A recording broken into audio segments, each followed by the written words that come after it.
In this section of the training, to illustrate the different attribution models, we will look at example diagrams for each. I'm also going to give you the main pros and cons for each model, the idea being that with the previous chapters under your belt and further understanding of what models come out the box with analytics, you'll be able to use one going forwards, or at the very least use one to benchmark against the default model. Or, if you're feeling really wild, I'll be showing you how to create a custom attribution model for yourself. We've already touched on a few models in the previous chapter, but we skirted around the edges a little. Let's go deeper on those last, first and non-direct last click models we've discussed, but we'll also cover the more interesting linear, positional and time decay based models. And of course, going entirely bespoke. First stop is the last non-direct click. So the last non-direct click model ignores direct traffic and attributes 100% of the conversion value to the last channel that the customer clicked through before buying or converting. And remember that Google Analytics uses this model by default when attributing conversion value in non-multi-channel funnel reports. This model is similar to last click, except for cases when the last click is in fact a direct visit, in which case this model finds the latest click that isn't a direct visit and attributes 100% of the revenue to that channel instead. If the previous visit was also direct, it keeps going until it finds a different channel source. The rationale behind this model is that once a visitor comes directly to your website, they've already made the decision to buy from you. Therefore, the cause of that purchase is not the direct visit itself, but the one that preempted the direct visit. So, pros and cons. Because the last non-direct click model is the default model, it's familiar territory and it provides a useful benchmark to compare your results with other models. If you consider direct traffic to be from customers who have already been won over through a different channel, then you may wish to focus on the last marketing channel before conversion. The cons is that it's biased and imprecise. You're discounting the value of all other touch points in the customer journey. The last non-direct visit will receive all the credit. It ignores brand value and recognition that's built typically earlier in the customer journey and over time. And you also have to ask why undervalue direct traffic to the point that you're saying it's worthless.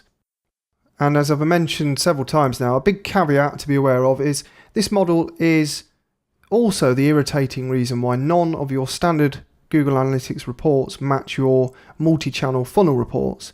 It's not a tracking fault, it's a conflicting model in the default setup. Yep, that's irritating. Last click is commonly used in analytics and one of the most inaccurate models too. Yay! The last click model assigns 100% of revenue generated to the last converting touch point. It does the same for any conversion, not just transactions.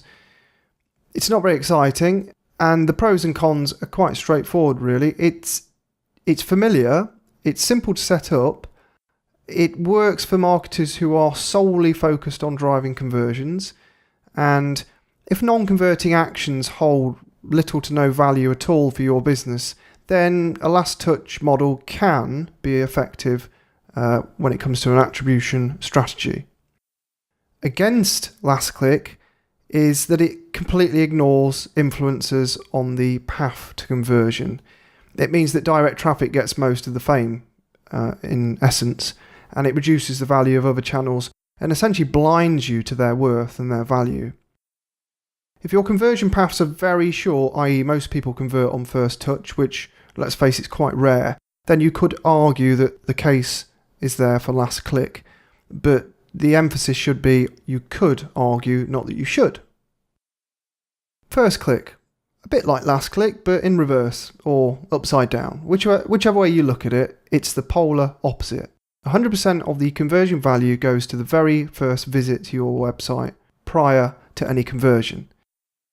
This is like nominating a band your favourite of all time after hearing their first ever B-side track. It's a bit ridiculous really. At least with last click attribution, there is a level of certainty that something about that campaign, that website visit, resulted in a conversion. With first click, however, you just have a gut feel. Now, in favour is its simplicity. Again, similar to last click, it's simple. It assumes that if someone has ever heard of you, their first click is therefore their driver to eventually converting, even if that happens to be a long way down the road. It's perfect if you only ever did one campaign, ever, but that, again, that's a weird world for most people. So the cons are similar issues with last click in that it completely ignores other influences along the path to conversion. And first click assumes that your marketing should focus on driving that first touch, when in reality the consumer journey is much more complex. It reduces the value of other channels. It's hard to optimize. Without the ability to determine what ultimately drove the conversion, you will have a hard time justifying the impact to your company's bottom line. Now here's a weird one, the last AdWords click model, which attributes 100% of the conversion value to the most recent AdWords ad that the customer clicked before converting. Come on, Google, what the hell is this? In all seriousness, there are no real pros and cons here. This is not a model that you would use day to day.